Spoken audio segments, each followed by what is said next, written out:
I will take you with me. You might learn something. About soccer? Nah, mate. Not about soccer. And for fuck's sake, stop saying soccer!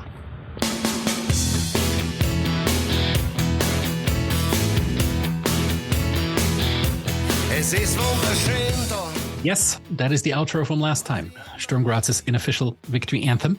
The Graz Derby in the Austrian Cup ended 3-2 for Sturm, as you probably know already. After a tight and hard-fought game, not only on the pitch, by the way, Sturm fans attempted to steal parts of the GRK Tifo before the game. There was just a problem with that. They arrived too early, apparently, and stole some fan merch instead, which is not a particularly honorable alternative. GRK fans tried to invade the Sturm stand in return, and then there were some fights in the city after the game as well. I don't think anything there is particularly dramatic. There were not, for example, like some media wrote afterwards, little girls injured when the Sturm mob showed up at the merch stand. Not the case. But GRK needs to address how it does security and the separation of fans when it hosts derbies in the future. Sturm, the club, reacted by announcing that they wouldn't pass on tickets to their fans at the next derby, where GRK is the host. And the organized fan culture of Sturm is in a kind of a generational transition and should probably consider the vacuum of leadership and of organization that is currently there on its fringes. Without dwelling on any internal discussions, those are my 2 cents, I put a highlight video with English commentary in the show notes as well. Thanks to Sturm Graz for producing that. And while we're on the derby, I received a very nice voicemail from a listener, a Sturm fan from England, of all places. Hey, hello. My name's Dan. I come from England.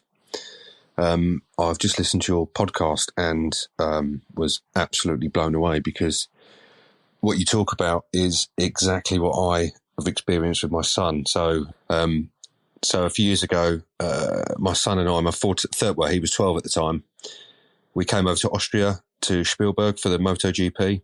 We stayed in Graz. On the Saturday, my son said, shall we go and watch a football game? Which we did. So we stumbled across Sturm and managed to get tickets. It was a game against Lask. Sturm lost. We were in Sector 12, the North Curve. And oh my goodness me, it just blew our minds. So from that day forward, we have been over 5 times. We came over for the cup final in Klagenfurt, managed to get tickets, came over for Salzburg a few weeks ago. We're coming over again in 3 weeks for the Lustenau game. We're going to Lisbon in December for the Europa League game. We've made so many friends and we have completely fallen in love with Sturm. I loved hearing that.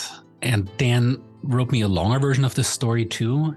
And what was particularly wonderful to hear was that the Gruben Sturm Graz's old ground that he and his son visited on one occasion held the same magic for him than it did for me and my dad when I first started going.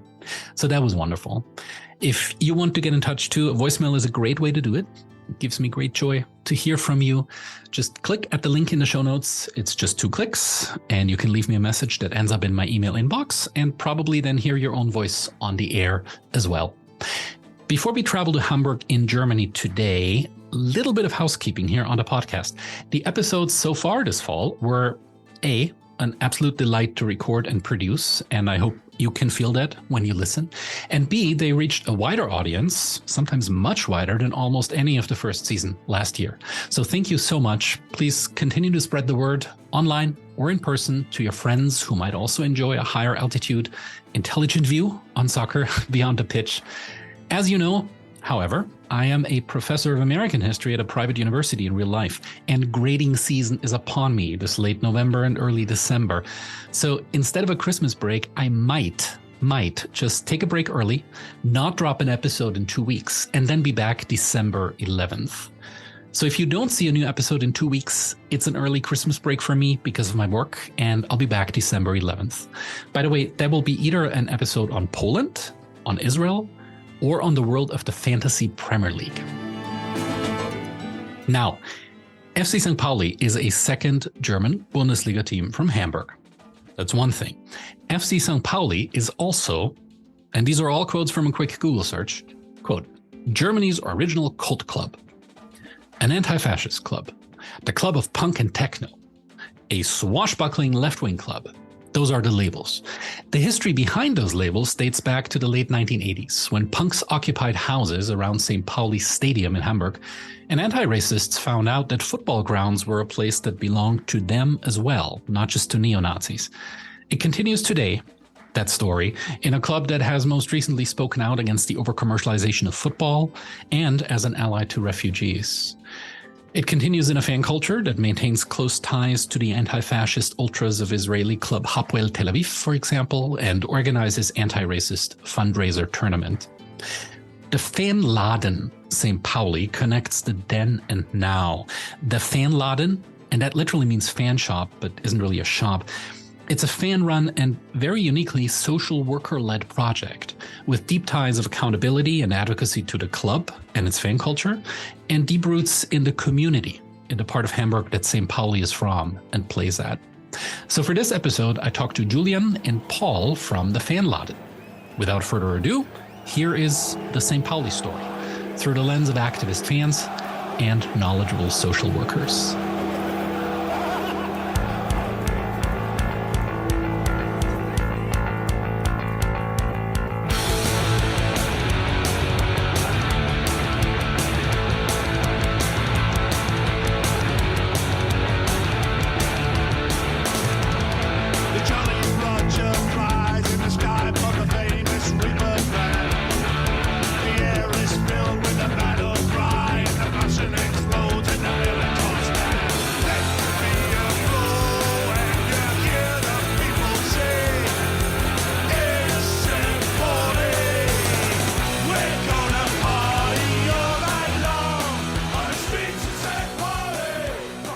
Welcome, Julian. Welcome, Paul. And greetings to Hamburg. Thanks for taking the time.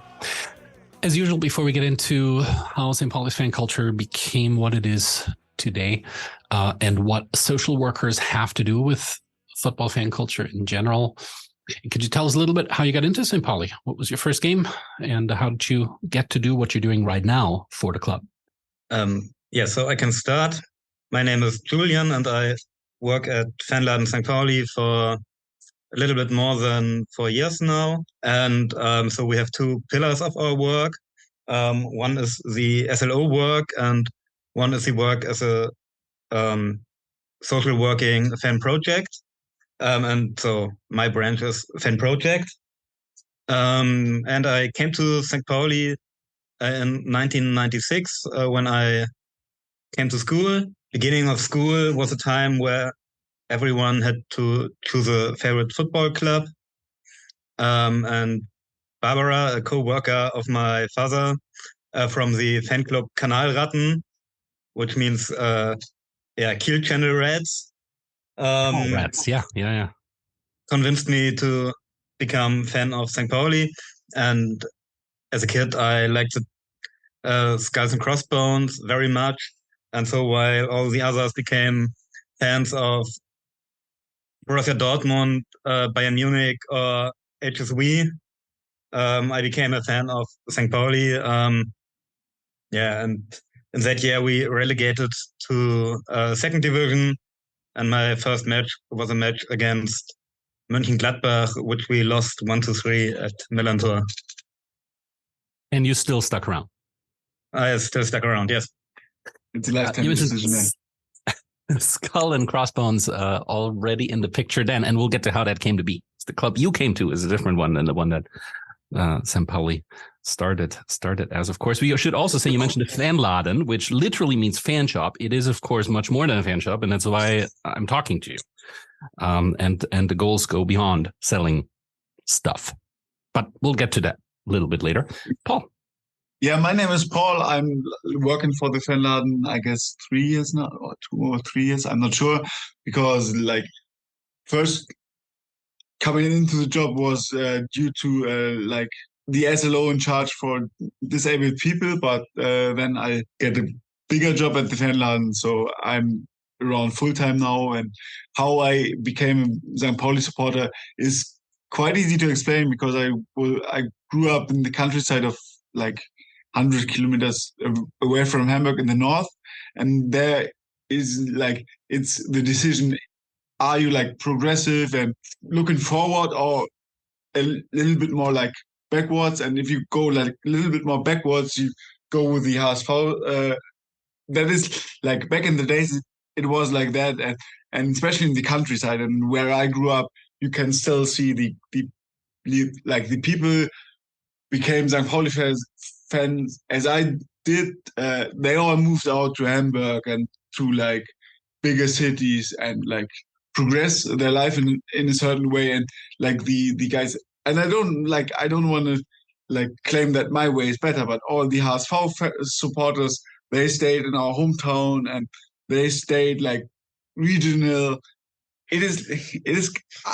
It sounds mean, but I don't want to like judge them for their decision. But it's, with our neighborhood, it was like a decision how you want to progress your life, and like I choose to go with St. Pauli. Then back then, like the back then worst football club I could decide for, I guess. But until then, I stuck with it, and so I'm around now, I guess. And you're still in charge of questions of accessibility, abilities. Yeah, and like sadly, I have a lot of other stuff to do, I guess. But like, it is a topic that we couldn't like. There's not enough room to build what you can do around the accessibility stuff, but not about the accessibility only, but about the like movement of thinking. Even at a club like St. Pauli, you have to like constantly talk about those kind of issues to like develop them in a certain way, and there's not that much time as needed as like to develop the idea of inclusion as I would love to develop it, I guess. Right. So you're saying even at a progressive club, anti-fascist utopia hasn't been reached yet. Yeah, no, yeah, of course, no question. Yeah. You both of you mentioned the city rival in your opening statements already, so you should probably say something about what's going on there and what you referred as well. Hamburger SV, HSV, in short, now in the second league as well, is the bigger club, and it tended to be, if I understood Paul correctly there, and I don't know, Julian, if you agree, but the cultural question is if you watch football, but you don't just watch a game, you're also using football and the game and following a team as kind of having your world cracked open a little bit, as an avenue into politics, into activism. Then you lean St. Pauli. Back then, at least, when you all came to soccer, HSV is maybe the easier choice, maybe the choice of the masses. Would that be correct? Yeah, so I think when we came to soccer, HSV was the easier choice. So it is often referred as being the club of the bourgeoisie in Hamburg. Right. I don't really think it is. It is like it. So in one of the recent derbies in Hamburg, HSV had a stadium choreography. So we are Hamburg's working class. Mm-hmm. I don't think that's correct at all, but it isn't wrong also, because I think especially, so Paul and me both are from Schleswig-Holstein, and I think especially in Schleswig-Holstein, so maybe it's a little bit of the hipster thing to go to FC St. Pauli. So I don't think that necessarily one of the Hamburg-based clubs is more or less working class, but I think both clubs will have working class people and bourgeois people in their fan base and the people visiting the stadium. But yeah, back then HSV was the easier choice. So in the middle of the 90s, they sometimes played international games, and so at the end of the 80s they still have been German champion one time. So yeah, definitely was the easier choice. Well, enough about them, I would say. We'll dive into St. Pauli and St. Pauli history a little bit. Oh yeah, perfect timing, I guess. What is that? Perfect timing to be back with the coffee, I guess. You're back on the right topic, yes. Yeah. That would take us probably around the middle 80s. Would you say that until the mid 80s, St. Pauli is not like a club like every other club, but it's a club that's deeply rooted in a part of the city. It's not particularly successful, but it also doesn't stick out in any particular way. It certainly isn't what it is today. Am I being unfair, or is that the reality when the 80s roll around? I think the reality is in the beginning of the 80s, nearly nobody cared of FC St Pauli. So there were people going to the matches, but it has been a Hamburg-based club, part of the district of St Pauli, and by chance a little more successful than maybe Altona 93 or SC Victoria are.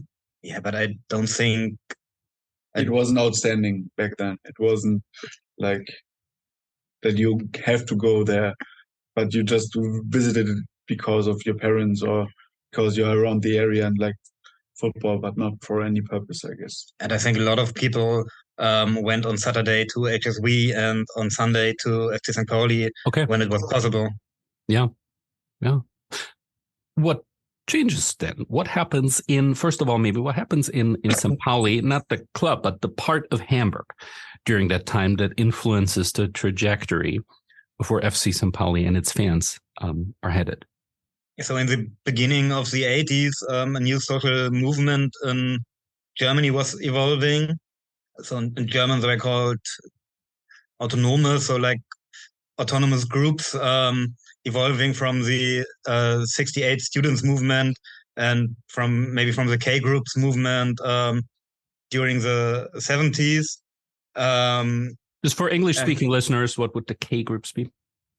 The K groups were after the Communist Party, KPD, was forbidden. There were probably not hundreds, but several groups claiming to be the ancestors of KPD, with slight ideological differences. It has been a very sectarian phenomenon.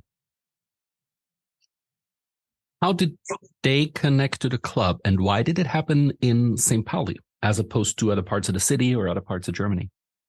In St. Pauli, there were rotten houses at the harbor, and the so-called Hafenstraße, in English Harbor Street. And one of the action concepts of the autonomous movement was squatting houses. And so in the end of 1981, they first started squatting houses in the Harbor Street, and the big movement for cheaper rent and affordable housing grew in Hamburg. And at some point, people from Hafenstraße started to go to the Millantor Stadium.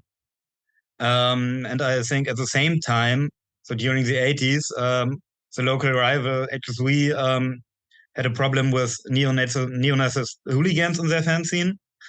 So there still are some, but also at HSV, anti-fascist groups are much more important than neo-Nazi groups right now, to have that clear.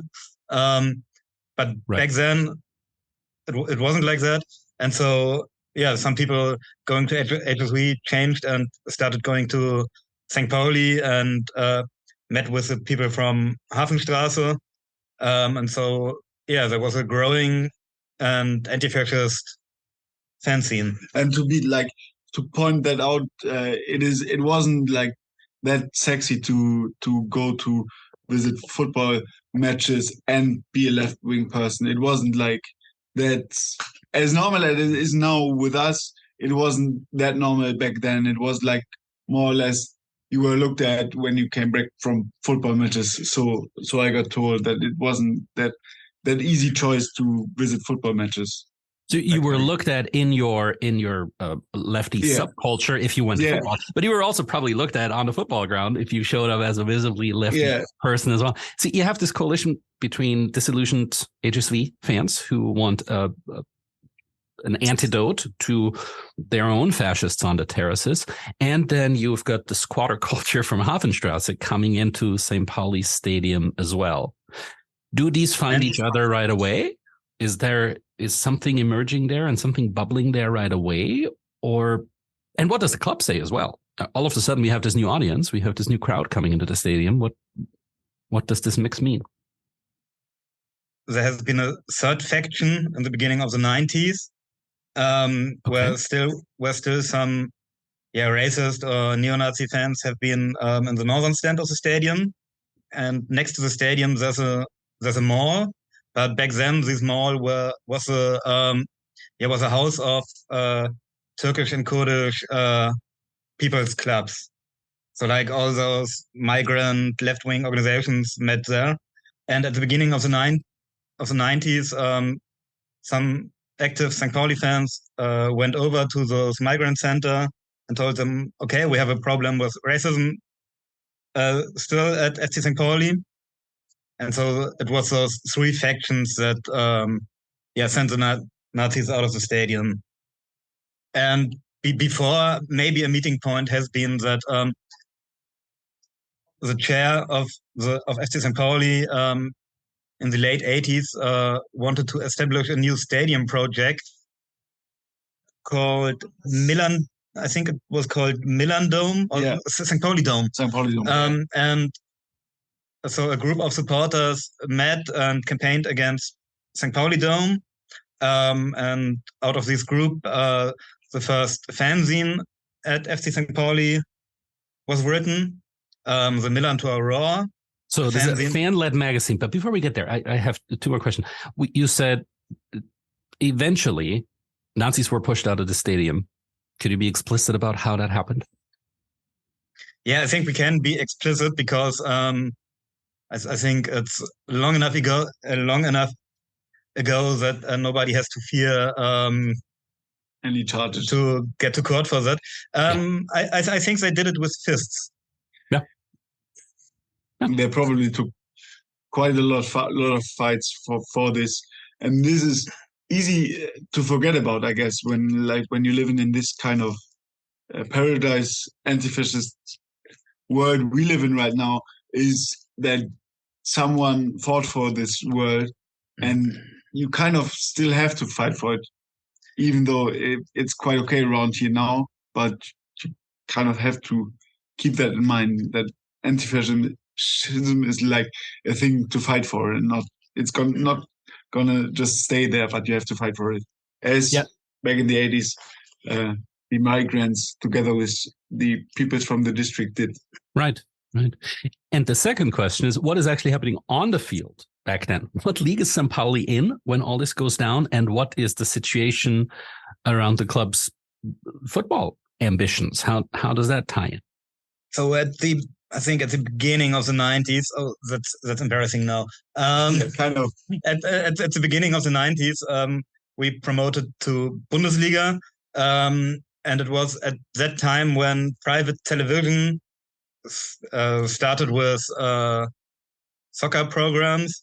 And so the fanzine evolving at FC St. Pauli matched very good with marketing needs of private television selling football as a product.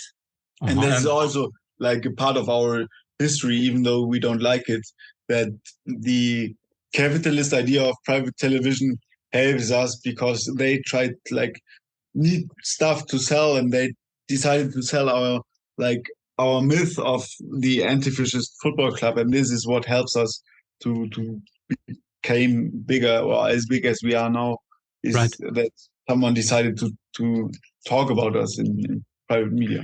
Yeah, there's 3 years in the Bundesliga there, around the turn of the decade, and a lot of yo-yo up and down in the meantime.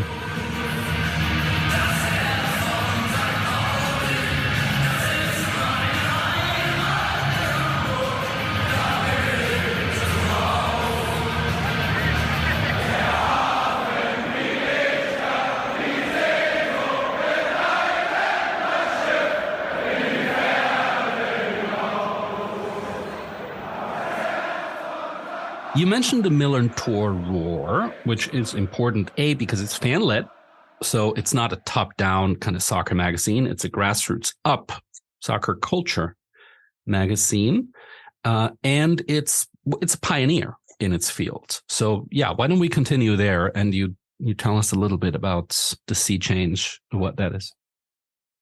Yeah, so a group of fans associated around Milan Tour Roar It was the same group of fans founding Fanladen back then. The beginning of 1991. And Fanladen is already not. It's not a shop in a traditional sense, right? It's a project.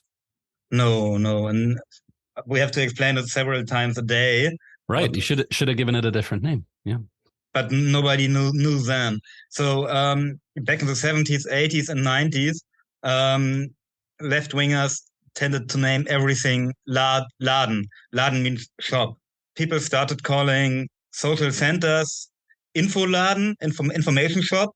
Kindergartens, Kinderladen, really famous back then, I guess. And so the meeting point for fans became the Fanladen. Now, did you or did you not also try to sell things back then that were shifting the image of the club? Yeah, not for profit, but there's a beginning of like fan-led merchandise culture a little bit, isn't there as well in there? Yes, yeah. The club did not have a fan shop back then. They had some like balloon caps with German flags on it. With German flags on it. Nice. So it's a podcast. We don't need to show it. Probably we will have one here. And so, I think the most important thing about the foundation of Fanladen was having a space as a evolving fan scene to self-organize. And then it was people had the idea to sell fan-made merchandise there. And this do-it-yourself mentality, in a way, carries over from house squatting into this now. Not necessarily that the exact same people are involved, but you got to start with the grassroots and do things by yourself, right? That ethos is still there, no? Yes, and at that time, someone found the skull and crossbones and took it to the stadium. I think the first skull and crossbones might have been a flag bought at a fun fair near the stadium, and then the skull and crossbones symbol was printed on merchandise like shirts and sweaters. So back in the 90s, it was still the same printer that does the shirts today. Okay. And some years later, but I don't know when exactly, FC St Pauli bought the merchandise rights of Skull and Crossbone. Oh, so the club eventually bought the rights from the fans. Yes, bought the rights from the fans. So until today, we get a small amount of money from FC St Pauli for the use of Skull and Crossbones. All right. And the fan scene, the magazine, Millantor War. That's where we initially started. Just loop us back there. It was way before my time, so I can't talk about. Yeah, it was way before my time also. So I read a few Millantor Wars, and it's funny how some debates and how some left-wing debate changed. So in the Millantor Roar and at the Fanladen at that time, you found a poster against people selling drugs in St. Pauli. And in Fanladen today, you will find a poster against the criminalization of Black people selling drugs in St. Pauli today. So it's funny to see, but I think the most important aspect of Millantor Roar was that it was a root of self-organization, which was totally unknown at FC St. Pauli until that time. Unknown, would you say, in German football as well? Yes, probably unknown in German football as well. At least self-organization for non-destructive purposes. Right. I think hooligan groups they're self-organized too. Self-organized in some way, but for other purposes. Mm-hmm. Mm-hmm. Since then, St. Pauli has become a bit of a symbol, almost independent of how well it's doing on the pitch. How is the contact between club and its own fan culture? Would you say now this is the love affair is mutual, and you have fans who are helping leading the club's match day operations, or have there been moments of friction and conflict between the club and its activist fan culture as well? obviously we have some boards that the fan scene is not getting along well with, but like especially our new board is like quite accepted or really accepted in our fan scene. But Yeah. like the 2001, I wasn't in the fan scene, so I only heard a lot of stories about Conny Littmann, and the way he treated the club was not like as accepted in the fan scene overall, because he took like some tough decisions, I guess. But Yes, by then the club is already embracing the image of like the skull and bones flag, the slogan "non-established," and the name of right. The club is already using that, though, right? Yeah. But until the late 2000 years, FC St Pauli has always been nearly bankrupt. Yeah, because of bad economic decisions. Yes, I think we can say that. Yeah. Then Conny Littmann became president. He works in the theater and show business. He has been a gay rights activist back in the 80s. And he then became president of FC St Pauli. But I think the one becoming president was not the gay rights activist Conny Littmann, but the showmaster. Conny Littmann. Yeah, he acted a little bit like King Louis. So he did not have a very democratic style to lead FC St Pauli. And so the active fan scene did not like him. He created a very solid economic base for FC St Pauli today. And he did it with unpopular decisions, and he did it in a style a little bit like a dictatorship, but he did it. I think you have to acknowledge that also. And it was under his leadership that we did like the Retter shirt and the benefits games. It was mostly his idea, I guess. And not at least the reconstruction of the stadium to a modern football stadium. Yes, we should get to the stadium though, because you alluded briefly before the Sport Dome or the St. Pauli Dome, whatever it's called, their late 80s, 90s. That is now dead, and it's dead because of resistance of the fans, right? Yes. So I was thinking about, do we need to explain to the audience what a club is? A member-owned club. Yes. I hope there are people listening to this who haven't listened before. So maybe very quickly, we should say that St. Pauli is not a franchise in the American model, and it's not a corporation in the sense that the British clubs are. But at the very least, 50% plus one vote have to be held by men. And this is a Germany-wide rule, and it has its loopholes and it has its problems. But we are talking about a significant role of voting members, we're fans, in the day-to-day decisions of the club, right? Yes. And so if I call Conny Littmann a dictator, so a majority of members voted for him as president. Right. And from when to when roughly are we talking about here in his presidency and then the stadium revamp? From the beginning of the 2000s until 2010, when the club turned 100 years old. So it has been a second, third division stadium. You had steel pipe stands. I don't know if you can translate a Stahlrohrtribüne to English quite accurate. These are makeshift temporary bleachers that we're talking about. Yeah. So if it rained, it was muddy. The southern stand and the northern stand did not have a roof.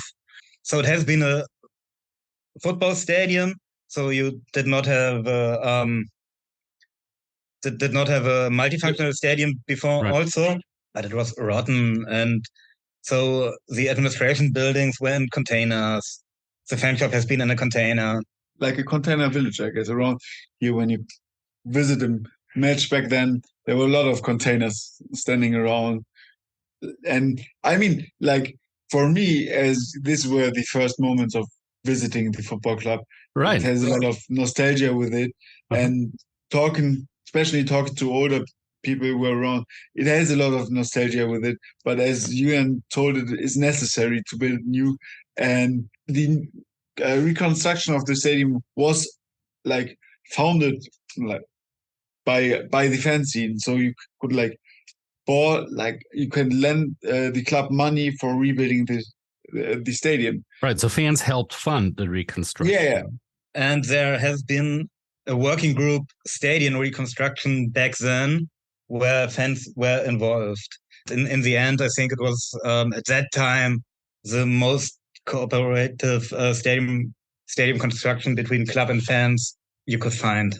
What would you say, if I was to visit a St. Pauli home game today, what would you say I should look for that defines St. Pauli as a club that's different? How does the vibe, the atmosphere, and the architecture match who St. Pauli is as a club over against all these modern all-cedar arenas? I guess what is like the first impression of the club when you visit it, it is the south stand where all the offices of the club were inside. It is like the south stand looking at it from the outside is kind of the same as the Hamburg inside our logo, or the FC St. Pauli logo, and it's classic like brick wall Hamburg, like the old workers district. It's like brick wall, green roof. Our stadium is unique because it's like showing the character of the district and the mentality of like working class, I guess. And it's an inner city stadium, which you nearly don't have in Germany. So you can maybe compare it to like Craven Cottage in Fulham or like that, which is a stadium. Yeah, Munich, 1860 Munich Stadium, and older English stadiums. I mean, it's still the old Everton Stadium, for example, is still very much an inner city ground, but even England is moving very much away from that. Yeah, graffitis is what I would notice when I arrive on the ground. Yeah, you might notice that. Murals. It's a highly discussed topic. Yeah, definitely. So because there are people who like to spray paint, and there are people like me who like the brick walls being brick walls, because we spend a lot of money for the outside of the stadium to be brick walls.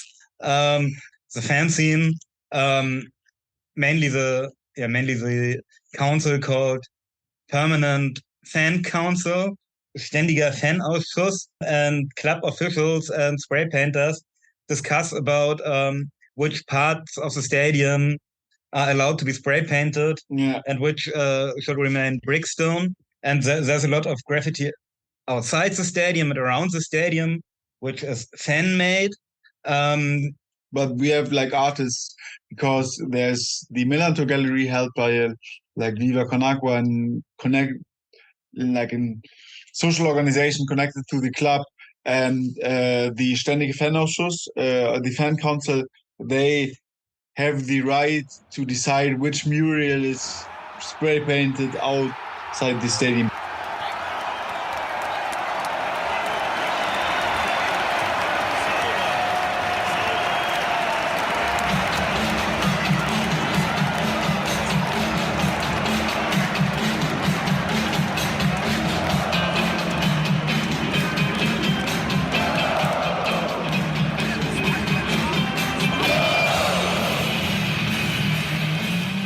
Well, since we're on it already, Fanladen versus your day-to-day opinions, understand what is it?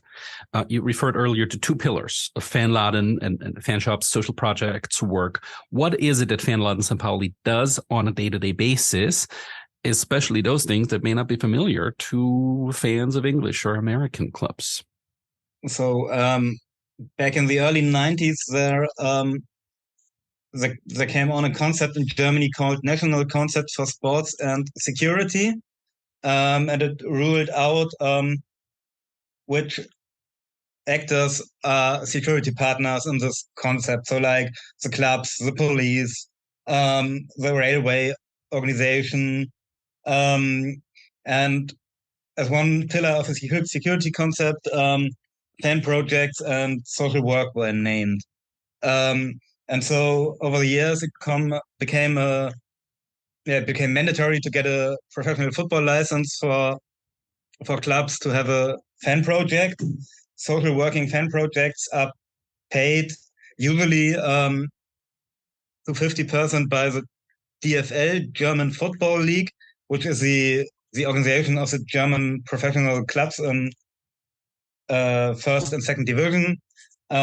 Usually a quarter is paid by the federal state the club is based in, and a quarter is paid by the city the club is based in. What is the object of these fan projects, social worker-led fan projects? It's a very peculiar German thing. The typical situation is that, like, a member of the active fan scenes or of the active fan scene don't want to talk to the police. So in Germany, or I guess in all over Europe, the active fan scene hates the state and the police. So I think maybe one of the most important aspects also is if you help fans creating their environment and participating in their own environment and getting a feeling of you have the power to change things in your everyday life around the club. I am not that motivated to destroy them, and I think this is like a working approach of violence prevention. So I think this is more important than every talk we have to fans, having fans participate. So I can tell them, oh, stop being violent.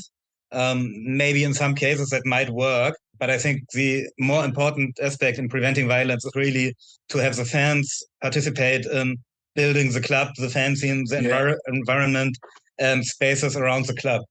And like it is like to help them talk. Then they don't have to talk to the police. We gonna go to the police and talk to them and like try to moderate the idea of fans having the march through different cities and the wishes of the police to not have violence in the city. We are the ones to refer to and to like maybe come a little bit more together. And this is what stands out in my perspective. Club officials always are very committed to the brand, and they pitch projects. And the police is very committed to have the streets secure and so to have all rules follow. Fan scene is very committed to self-presentation and do what they want. And I think sometimes it's necessary to have an understanding of the other parties involved in a professional football match and football club, and to simply translate languages and behaviors. Right. So it's a mediating role. In a way, It's also an advocacy role. How do you, I mean, both of you come from the active fan culture. How do you make sure on a day-to-day basis that active fan scene trusts you? If you're in this go-between role, especially with police, is there any position that you've been in where you've been made to say, no, I won't give information about this, or I won't give information about that? In order to protect your contacts within the fan culture. Yeah, that happens on a regular basis.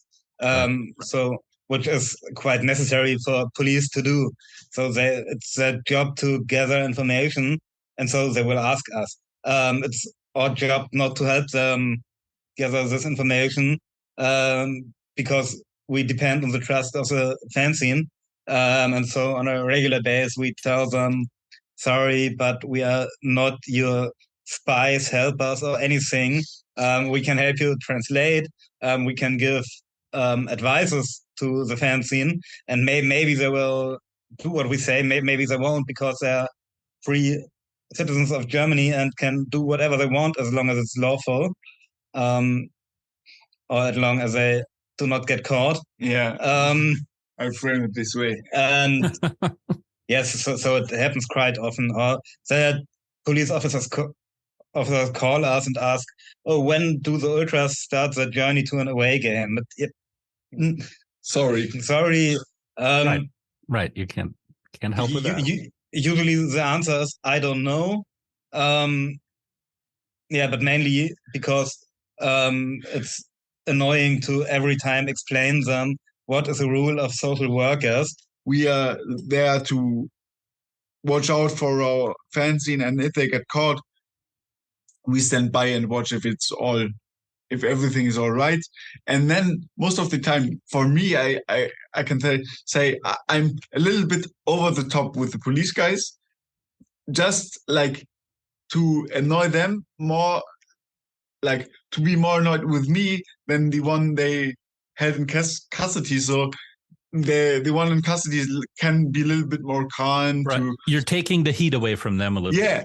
At least I try. And this is what most of the time the fanzine values, I guess, that they know that we are around for the club, like maybe mostly 24/7, because I don't have any hobbies beside my job. That can't. You forget some. Yeah, it's kind of sad, but on the other hand, it's my dream job, so it's nice. Right. And it is like I'm from holiday. Like I got holidays the last 3 weeks, and I didn't do. No, I didn't. You didn't know what to do. No, I did do some football, but I didn't do as much football as I would have done in other holidays. So I'm quite good at getting new hobbies, I guess. I hope at least. But to come back to my topic, I guess the fanzine, they value our job and they kind of understand what we are doing, because we try to talk about what we are doing with them to point out why it is helpful to trust us. Yeah, so we have had a recent case in Germany where our colleagues from Karlsruhe, were invited were loaded to a state attorney because they should tell something about who did a certain who did pyrotechnics in Karlsruhe, and they did not do, and so they had to pay 2 fines and were threatened with custody to enforce until they talk. Yeah, until the social workers tell on whoever started the pyrotechnics. Yeah. So it's limited to 6 months in Germany. Mm-hmm. And it's difficult. It's difficult to say. I probably would not go to jail because someone stole a tuna sandwich close to the highway. Yeah, because probably then the custody to enforce would be more dramatically than the penalty for stealing a sandwich. Right. Has that happened at St Pauli? Have you stolen tuna sandwiches? No, don't steal. No. Nobody ever steals at highway parking spots. It's not a common spot around here. I did have a slight tagging on to this, but also leading you to kind of the other end of the spectrum of what St Pauli is now. We've been hearing you talk about your day-to-day work, the active fan culture that lives there, that is there, that may or may not have other hobbies other than St. Pauli. But then it's also fairly easy to buy yourself a T-shirt with these skulls and bones on there online, live somewhere far away from Hamburg, and declare yourself a rebellious St. Pauli fan. You see what I'm getting at? So the easy commercial access now to the vibe that St. Pauli is projecting. How do you, who are there on the ground, deal with that phenomenon and also what's in between? So international fan clubs that maybe show up for 1, 2, 3 games a year. What has that done to the community of St. Pauli, and how do you cope with the fact that in many ways the club has become a brand as well that's recognized worldwide? Back in the days when the stadium wasn't reconstructed and Ultra St. Pauli still was standing in the Gegengrade stand, they had a leaflet for the Gegengrade, which was called Gegengrade, and they had a quote of a Hamburg-based punk band on it, which I tried to translate it to English. So the song was called T-shirts for 35 mark, which would be 17 euro, or like probably $16. And it was a song about punk rock and music merchandising. What is the quote in German? I can try to translate it. The quote in German is, Sie machen alles zu Plastik. Was ist völlig egal? Sie nehmen Zorn, Wut und Rebellion und ab ins Regal.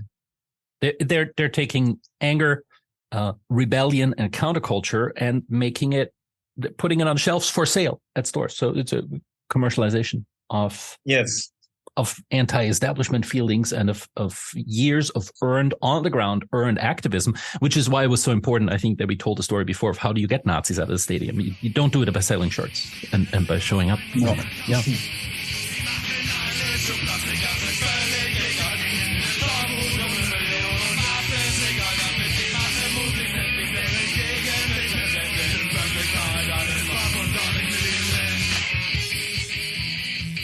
Probably I'm the person at the Fanladen team most annoyed from the brand FC St Pauli because I really hate it. So we have a Kongstar ad outside.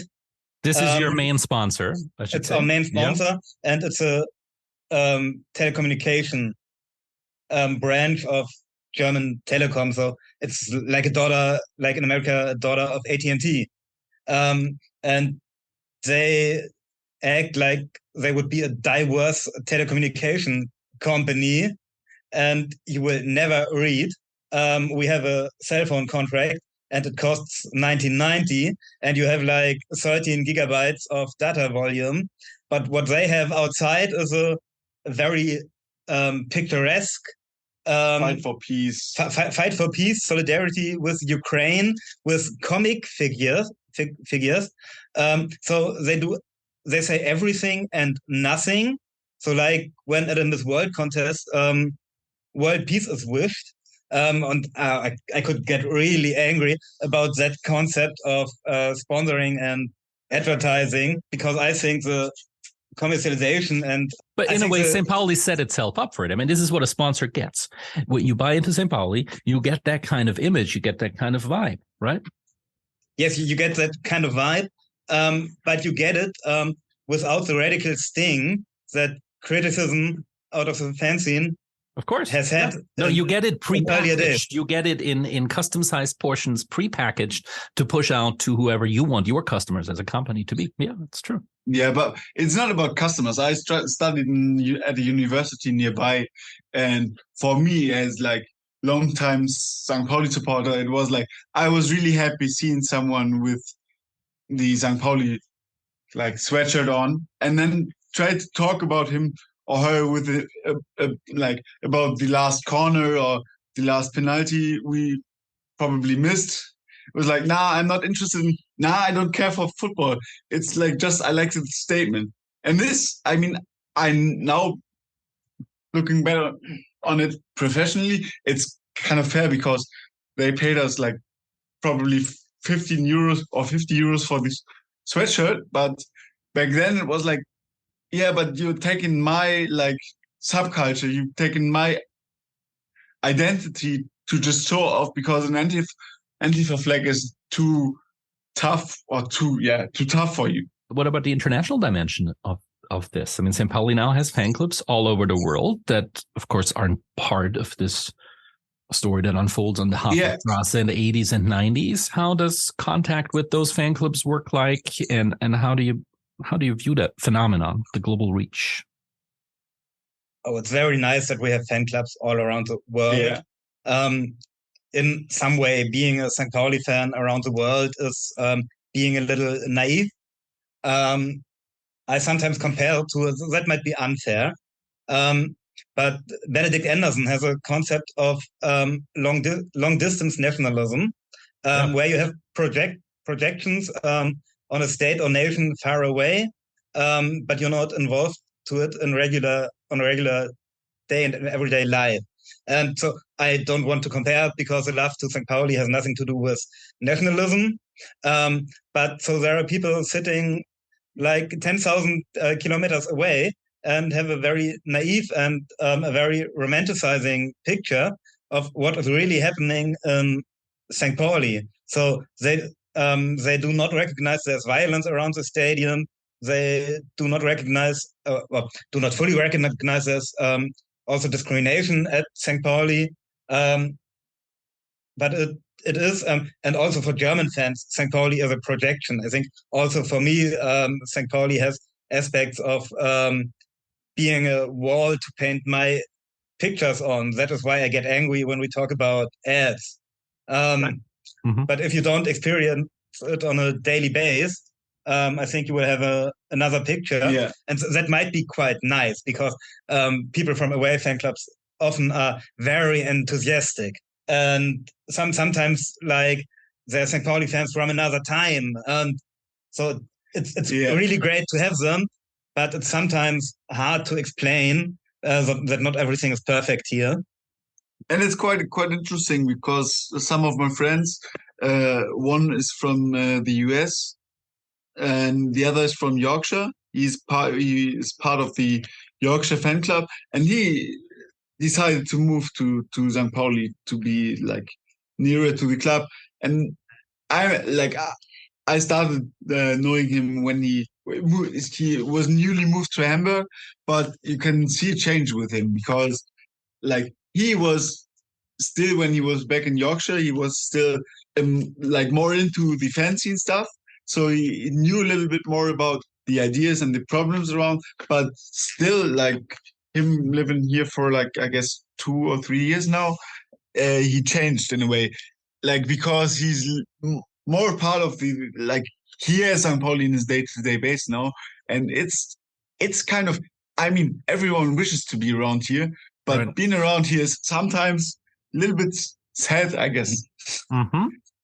And especially this is interesting because to see this change with him, and not the US guy, because he moved to Germany because of St. Pauli, because he kind of knows St. Pauli through I don't know, through his family, I guess, I'm not sure. And he decided to move here without having a fan club back in the US. He moved here in the age of 18, and he's became since then an active member of the fan scene. So he's a little bit different to the friend from Yorkshire, who's like changed over the last 2 or 3 years in a good way, I guess, because as you told it, I like the enthusiasm you can see with the foreign fan clubs, but it's like you don't have to stick to your decision. You don't have to like fight for your decisions you made when you're an international fan club, because you don't get like in touch. You don't go to the Jolly Tresen on like a Thursday and have to discuss what you were talking about on the internet. It is like when you do it living around here, it's more or less like if you post some shit on the internet and then go to the Jolly, everyone came up to him and was like, Julian, what the fuck? What is wrong with you? Why did you do that? This is an actual physical bar that you're talking about, where people get the Jolly face-to-face conversation versus just online fandom. And you like would get more shit for what you do. Yeah. By the way, Julian, thank you for being the first one on this podcast to quote Benedict Anderson, historian, political scientist. I thought you were going to say St. Pauli is an imagined community. Global imagined community as well in a way. And I think especially for foreigners, maybe it's not like a far distance relation, but in some kind more like a far distance crush. Yeah. That's a good far distance, long distance crush. Yeah.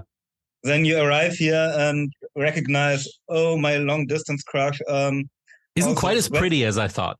Also, is waiting after sports. Yeah. Yeah, that's quite a nice image.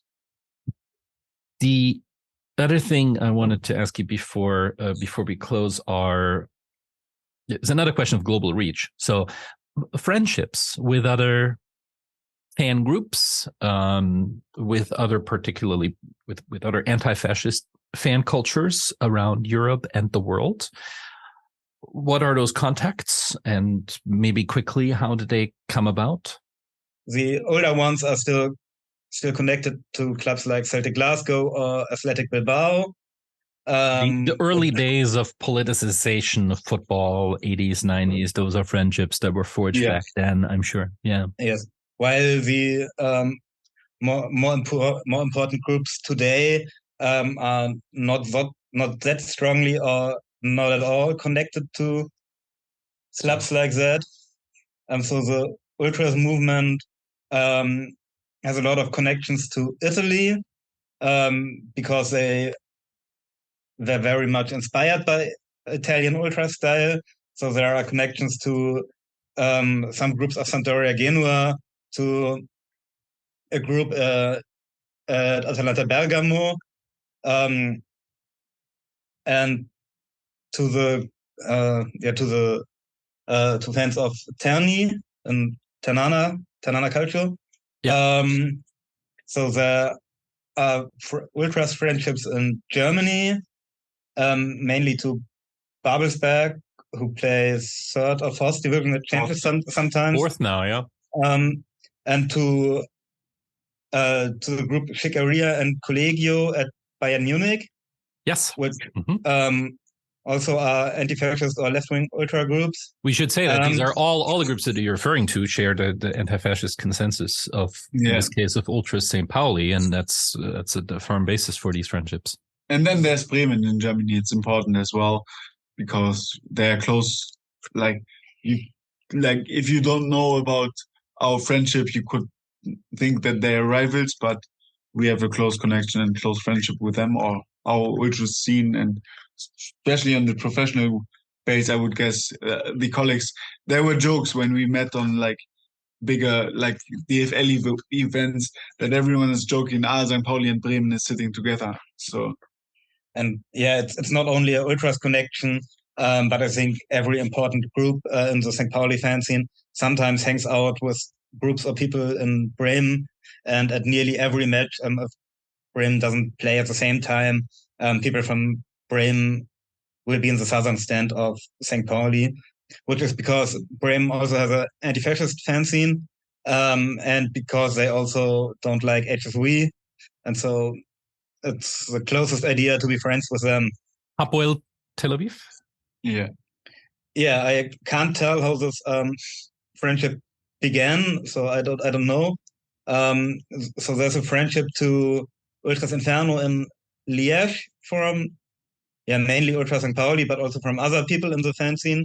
And at some point, so there's an anti-racist tournament at St. Pauli every 2 years.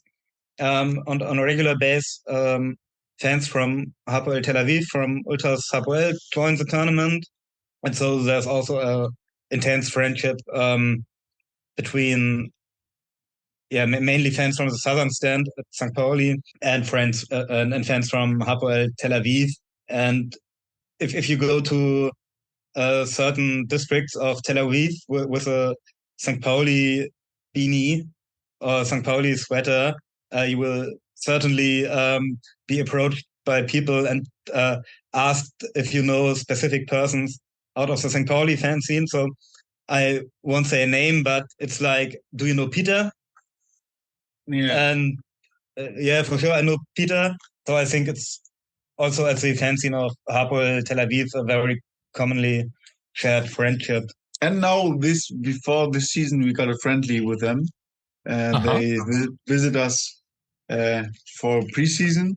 And I mean, the club was stressed out by it because they for are security reasons. But no, because they're not used to like the fan culture around like Southern Europe, I guess.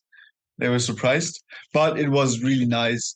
The day in the district and especially the party afterwards was really amazing because not only the fan scene, but a lot of club officials joined the party afterwards. So it is a big friendship, and for me it was a nice game because I like the southern like fan culture and pyros and stuff. But and Hapoel Tel Aviv, of course, also a committed anti-fascist. Yeah, definitely. Group. And so fans of Hapoel Tel Aviv and of Sagnin, Israel-based Arab football club, hosted the anti-Arab tournament in 2006. No, I think in 2000. Oh, yeah, right. I think later. I think 2011. Yeah, 2011. So they hosted it in a kibbutz near Tel Aviv, and Celtic fans from Green Brigade decided not to enter the colonial settler state of Israel. So in think about the colonial settler state in German with Anführungszeichen. Yes, you want to put the colonial settler definition in quotation marks here.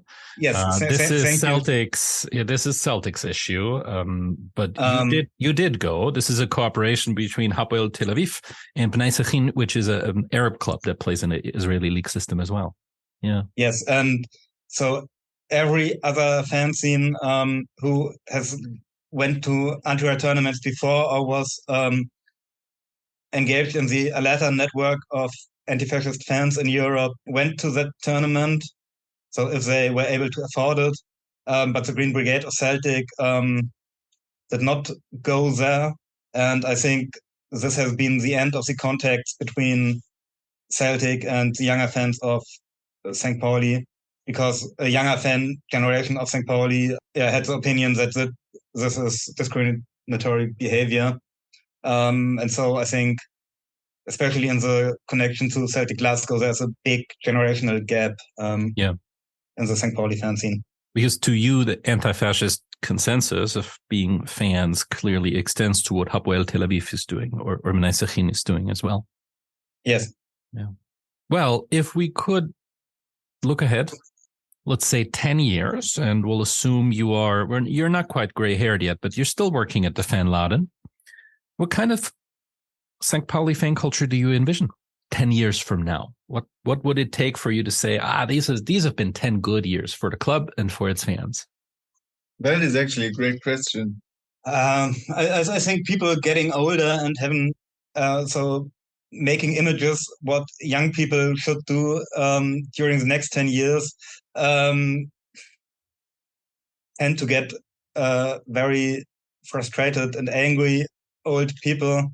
So I hope it's possible to transfer experiences and values to a younger generation, but not to judge it too much. Yeah, that's quite a good idea to have the identity without having sharing the identity, because younger generation has to change their environment to have an influence, to feel at home. You have to be able to change it, but not to change the ideology around the club.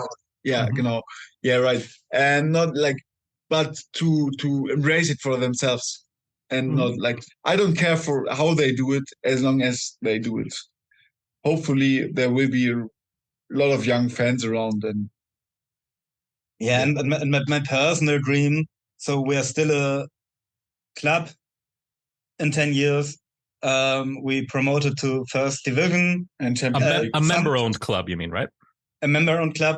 Mm-hmm. We promoted to first division in one of these years. Russia stopped its war on Ukraine, and I will be possible to visit an international game in Novosibirsk by Transsib Railway. That's a grand vision. Yeah. That would be great. That is a grand vision 10 years from now. We'll check in, see if it happened. Wonderful. I hope it's going to happen. We're going to play Champions League. In Novosibirsk. Yes. Yeah, EuroLeague is fine also. Yeah, right. But I want to have this 6 days travel to an away game. Right. Well, as a fan of clubs that have played European League and Conference League, I much prefer those to the Champions League in terms of the vibe. Thank you so much for the time. This was fun. And I do hope it also holds some inspiration for fans in other countries who don't live in this German context, but still could glean some kind of wisdom from your approach to grassroots-led fan work, to social work among fan cultures, and to self-organization among fans. Thanks a lot for taking the time, and all the best to you, and greetings to St. Pauli, and may the promotion to Bundesliga happen this year. Thank you, and thank you for the invitation. Thank you. Be well. Ich kann's nicht mehr sehen. Ich will nichts mehr hören. Ich möchte mich in die Ecke verkriechen, aber hilft nicht. Ich könnte den ganzen Tag nur noch schreien, aber nein. Da hilft nichts auf der Welt.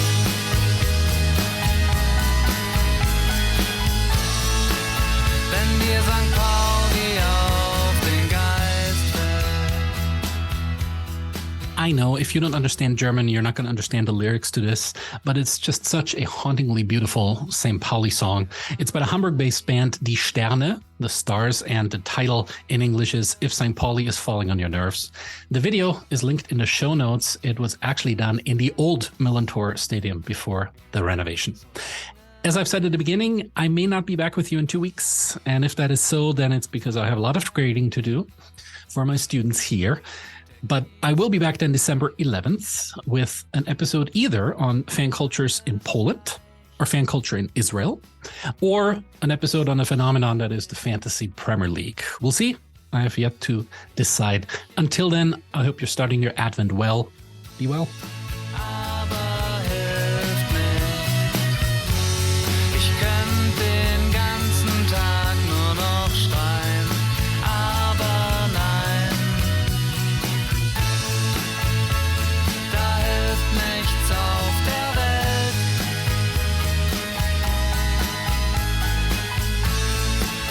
Wenn dir St. Pauli auf den Geist fällt. Wenn dir St. Pauli auf den Geist fällt.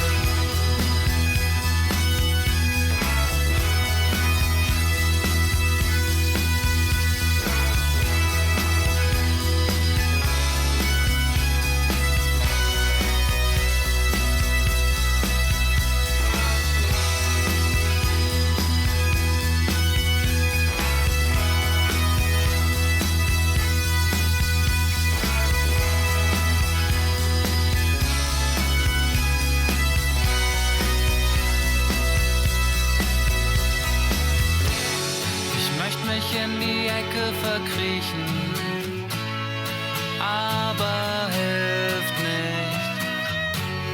Ich könnte